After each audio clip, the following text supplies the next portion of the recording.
It's only Mr. Lonnie Franklin that has the DNA makeup that's found on those young ladies right there. So how in God's name is that possible? I don't know. For 25 years, he left the same signature at 10 crime scenes across South Los Angeles. He didn't know it. Investigators would spend a quarter of a century catching up to it. And on the morning of July 7th, 2010, two detectives sat down across from a 57-year-old mechanic and asked him a question he could not answer.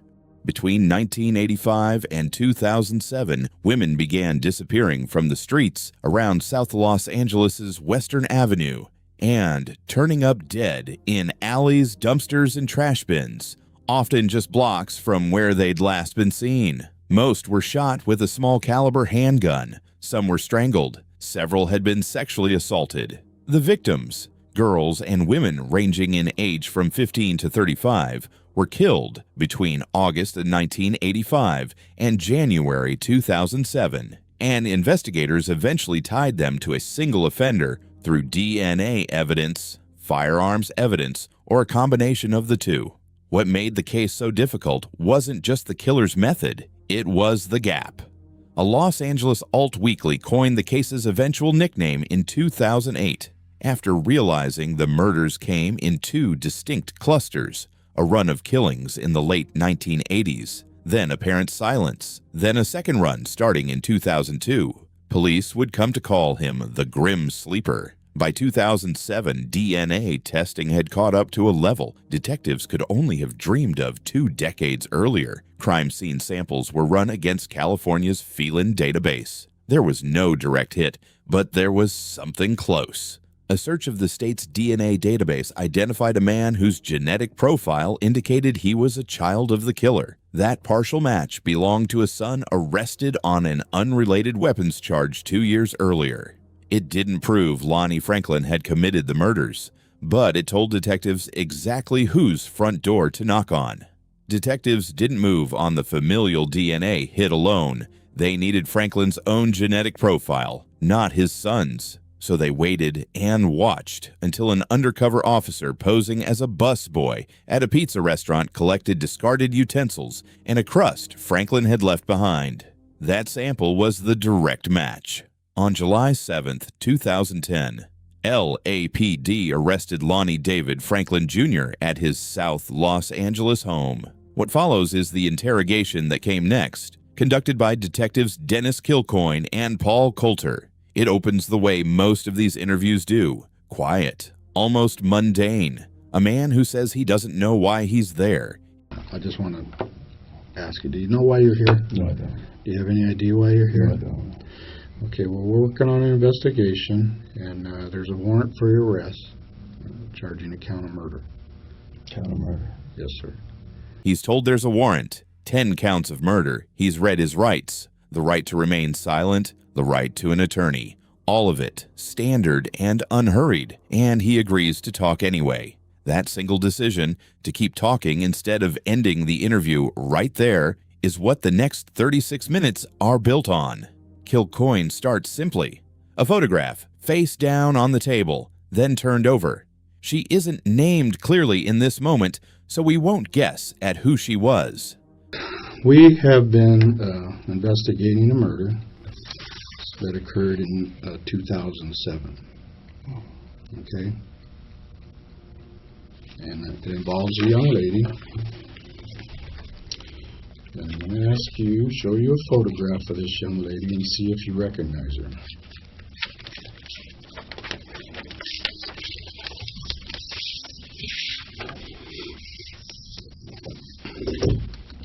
No, I don't.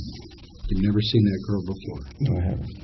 The detective doesn't let the denial sit. He tells Franklin exactly how modern investigation works. That this isn't a name pulled at random, that DNA had placed him at the scene of this woman's death. Franklin's answer doesn't change. He says he doesn't know her. He's never seen her. Then comes a second photograph of a woman named Valerie McCorvey, and a third. By the fourth photograph, a teenage girl, Alicia Alexander. The pattern is impossible to miss, and the detectives say so directly. I mean, all of these people that you say you don't know, through scientific evidence, are all pointing the finger at Lonnie David Franklin Jr. Sit there and look at their faces, all staring at you, pointing that finger at you. Don't insult my intelligence. Please don't insult. I'm gray-haired. I'm going bald. I'm getting close to the end here. I've done this a lot, okay? Just like you. You've been around. I respect your experience. You're probably the best mechanic there is out there. You're good at what you do. And we've been doing this for a long time, too. You wouldn't be here if we weren't absolutely convinced.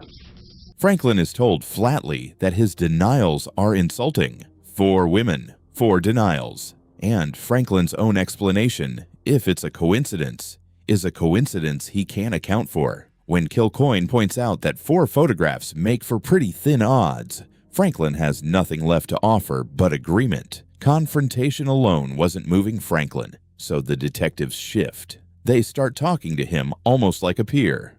"We're both old guys," Kilcoyne says, and then pivot into something unexpected, a question about church. Do you go to church? Yes, I do. Matter of fact, I'm supposed to be at church tonight. Oh, okay. What church is that? I go to Greater New Baptist Church. Where? Greater New Baptist Church. Where is that? In Los Angeles. What street San is Pedro. on? San Pedro. San On Pedro. San Pedro and San what? Pedro and Martin Luther King. Okay. Mm-hmm. How long have you been going to that church? I've been going there for like 3 years. Off and on it, I'm a member of the Silver Lining of Hope. Okay. Where'd you go to church before that church? Oh, I bounced into my wife's church on the corner right there. What church does she go to? Jerusalem. Okay. And do you remember a church that used to be on Normandy? The name of the Cosmopolitan Church. Remember that? Normandy and what? 60th. 60th? No, I don't. Normandy? No. I only go to, that's only 2 churches I, Well, this is going back in Okay. probably the late 1980s. Okay. Do you remember there? No, I wasn't. Did you used to have access to drive their van? No, I didn't. Did you know people that went there? No, I don't. It reads, at first, like small talk. It isn't. Kilcoyne asks about a specific church on Normandy Avenue decades earlier, a location detectives had reason to connect to their investigation. Franklin says he doesn't remember it. What this specific line of questioning was meant to establish isn't fully clear from what's shown, and we don't have public record confirming what, if anything, detectives found tying that location to the case. What is clear is the technique. Circle the subject with detail he can't predict, and watch how he responds when the ground shifts under him. Kilcoyne returns to the DNA itself and lays out, in plain terms, exactly why Franklin's denials don't hold up scientifically. He tells him directly, this genetic profile belongs to one person on Earth, and it's his. How then is any of this possible? Franklin's answer stays the same. He doesn't know. It's only Mr. Lonnie Franklin that has the DNA makeup that's found on those young ladies right there. So how in God's name is that possible? I don't know. This is the moment the documentary opened on. Now you have the full weight behind it. 4 denied photographs, a tested memory, and a detective who has just removed any scientific room for doubt. The photographs keep coming. A woman named Mary Lowe. Franklin says she resembles someone he knows, a friend of his wife's, but can't produce a name. Then Bernita Sparks. According to court testimony given years later, Franklin's reaction to her photograph in this room was to call her fat. This young lady here, her name is Bernita Sparks. Wow, she looked heavy, said. Why? No, I just said she looked fat. The detectives changed direction again. Not photographs now, hardware. Asked whether he's owned weapons, Franklin answers without hesitation. You ever own any weapons? Yes. What kind of weapons? I have a 22 long rifle. Mm-hmm. Mm-hmm. What else? 38 revolver. Okay, what else?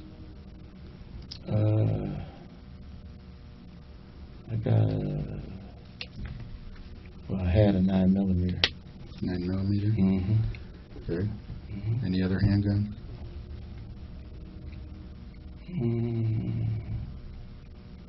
22 pistol, 22 revolver. 22 revolver? That's different than the long rifle you mentioned? Yes, it is. Did you purchase those in gun shops, or did you get them on the street? I purchased a couple of them at gun shops, gun shows. At gun shows? And gun shops? Okay. Western Surplus was down the street. I bought one for, it should be on record, I bought one there. The 22 long rifle? Yeah. Okay. And then you said the 9mm? Where'd you get that? The 9mm, I sold it, but I got it out of Texas. So. Okay, so you no longer have that gun? No. And you mentioned a 38? 38 revolver. Okay. And where'd you purchase that one at? I think I got it from my dad. From your dad? Okay.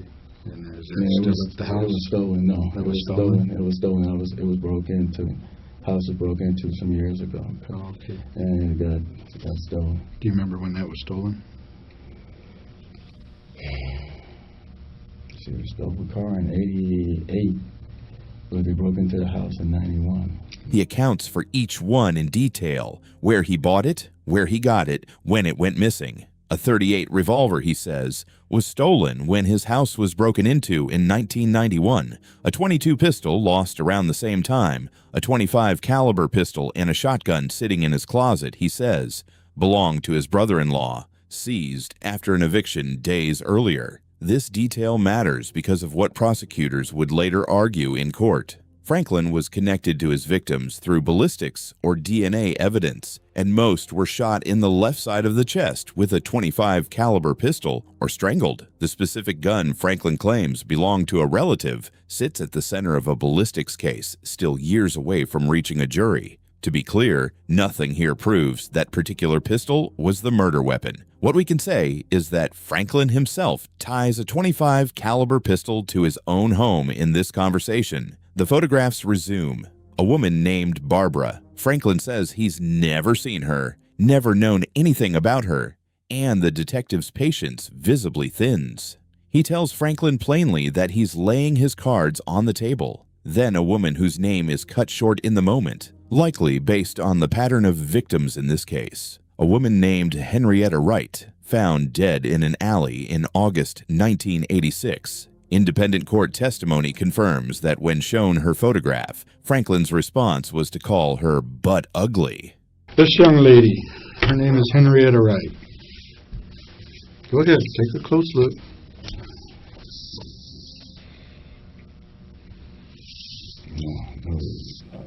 No recollection at all. No recollection, or you just don't? I don't know her. Butt ugly, I don't know her. So, what? Butt ugly, I don't know her.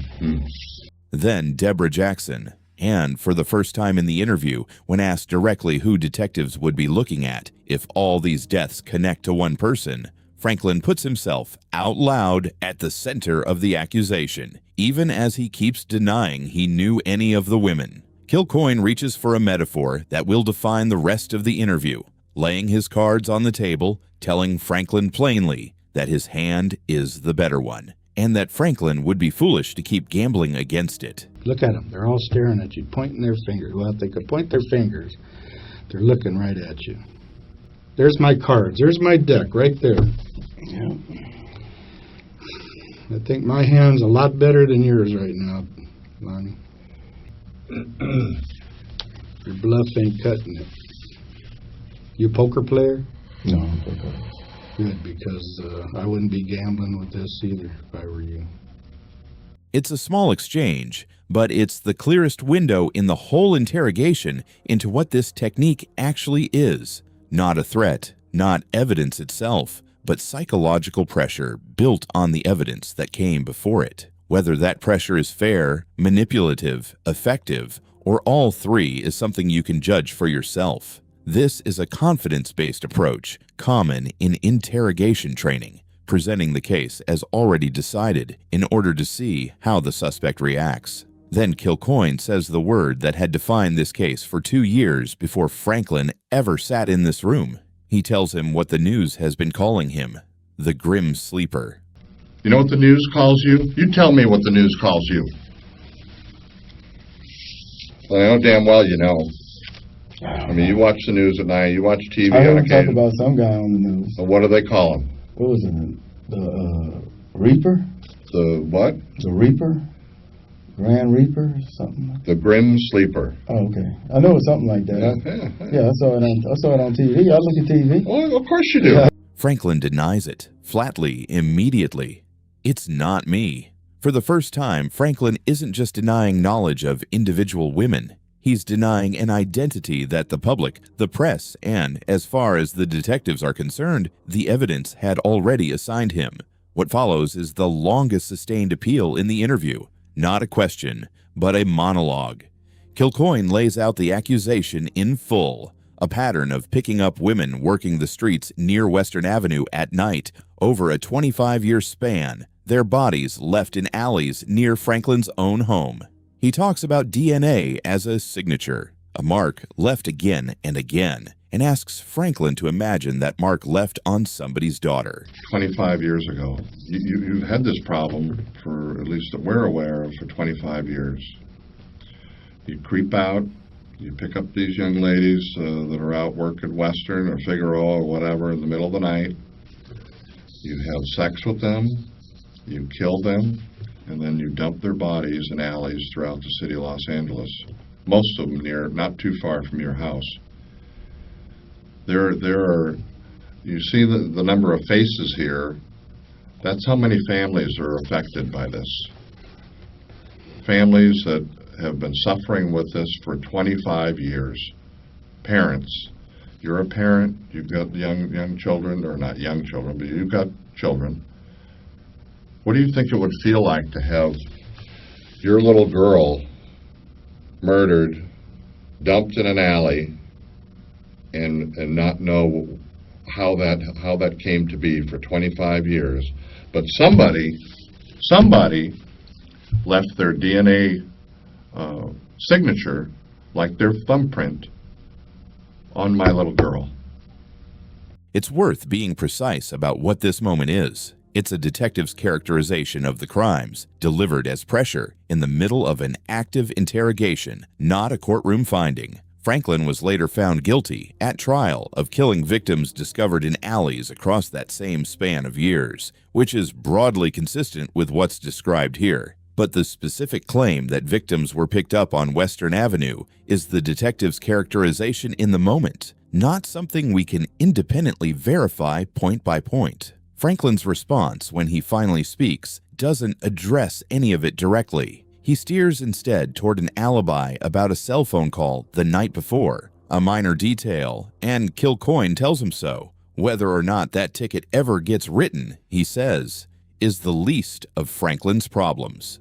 Near the end of the interview, Kilcoyne raises something the photographs alone couldn't: a living witness. One of these women survived, he tells Franklin, and she'll get to sit in a courtroom and look at the man who did this to her. Franklin's answer is immediate. He hasn't killed anybody. He's not even worried about it. One of these gals has survived, and she's going to have a grand time sitting in a courtroom, looking down at a man that did her some terrible things years ago. You know, these girls, they can't talk, but we got one that can. Well, they talk. They talk through the evidence that points at you. This detail is corroborated by the public record. Franklin was ultimately charged not only with 10 counts of murder, but 1 count of attempted murder, a case built in part around a woman who survived an attack and was later able to identify him. Her testimony would become part of the prosecution's case at trial. Kilcoyne's final appeal is different from everything before it. Less pressure, more plea. He walks Franklin through the years, one by one: 1985, 1986, 1987, 1988, 2002, 2003, 2007, and tells him he believes he's an intelligent man, a man with a conscience, a soul. He tells him these families deserve to hear that he's sorry. Franklin's answer is the same one he's given for 30 minutes. There's no deal. He doesn't know these people. It's the emotional peak of the interrogation. and it produces no admission, no explanation for the DNA. Only, again, when pressed on how any of it is possible, I don't know. Franklin's resistance holds until the very end, but not without cost. When Kilcoyne pushes him one last time to account for the scientific evidence directly, Franklin's answer changes shape, if not substance. He says he needs an attorney because he doesn't know any of these people. Simple as that. The room goes quiet. A long pause follows, long enough that it seems to sit in the silence with him. And I know that you're an intelligent man, that you have a conscience, that you have a soul inside, and that I think you want to tell us. You want to tell these family members of these young ladies that can't talk anymore that you're sorry and that you just you don't know how this happened, but I don't know. You gotta open up and tell us. I mean, it's we don't have all of the answers yet, but we're working on it.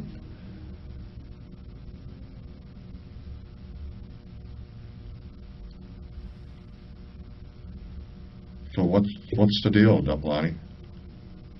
There's no deal. I mean, I don't know any of these people. I'm sorry. I just have to get an attorney because I didn't know none of these people. So simple as that. I have to get an attorney. All right.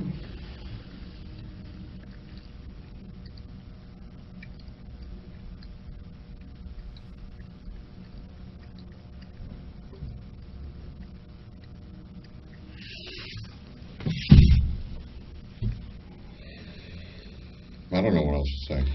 We don't know what was going through his mind in that pause. Nobody in that room did either. What we know is what happened next. Kilcoyne tells him plainly what comes. Arrest on 10 counts of murder and 1 count of attempted murder. A search already underway at his home. A court appearance the next morning. And a court-ordered blood draw and mouth swab. Okay, Lonnie, this is what's going to happen. You're going to be arrested for murder. You have 10 counts of murder filed against you, along with an attempt murder on the young lady that was survived. You're going to be taken down to the court. You'll be arraigned tomorrow. And then just stand by. When they book you this afternoon, there's a search warrant going on at your house right now. There's police, people, a lot of different people searching your home right now. And it also added on the search warrant is some things from your body. They're going to take a little blood from you. They're going to take a swab from your mouth, and that's by order of the court. So on the booking process, that's going to take place as well. Okay? The interview ends with Franklin's saliva being formally collected under that warrant. The same kind of evidence that had already, unknown to him for 25 years, been telling investigators exactly who he was. Franklin's silence in that room held for 6 more years. He sat through his own trial largely without speaking, save for once mouthing, "I've never seen you before in my life," to the sister of one victim. Opening statements finally began in February 2016, more than 5.5 years after this interrogation, delayed repeatedly by appeals and pre-trial motions. On May 5, 2016, a jury convicted Franklin of 10 counts of first-degree murder and 1 count of attempted murder. He was sentenced to death. California's long-running moratorium on executions meant the sentence was never carried out. Lonnie David Franklin Jr. died in custody at San Quentin State Prison on March 28, 2020, at the age of 67. The case never fully closed. Police recovered photographs and videos of roughly 180 women from Franklin's home. And while most were eventually identified, the circumstances surrounding around 30 of those women remain unknown to this day. What makes this interrogation unsettling isn't a confession, because there isn't one. Lonnie Franklin never admitted to anything in this room, and he never would, all the way to a jury's verdict 6 years later, and his death in prison 4 years after that. What makes it unsettling is the gap between the certainty in that room and the composure across the table from it. 2 detectives holding a case built from a quarter century of forensic work, laying it out piece by piece. DNA, ballistics, geography, timeline, and a man who simply kept saying he didn't know. The science eventually spoke for itself in a courtroom to a jury in 2016. But this interrogation is the moment it first got spoken out loud to the one person who already knew the answer.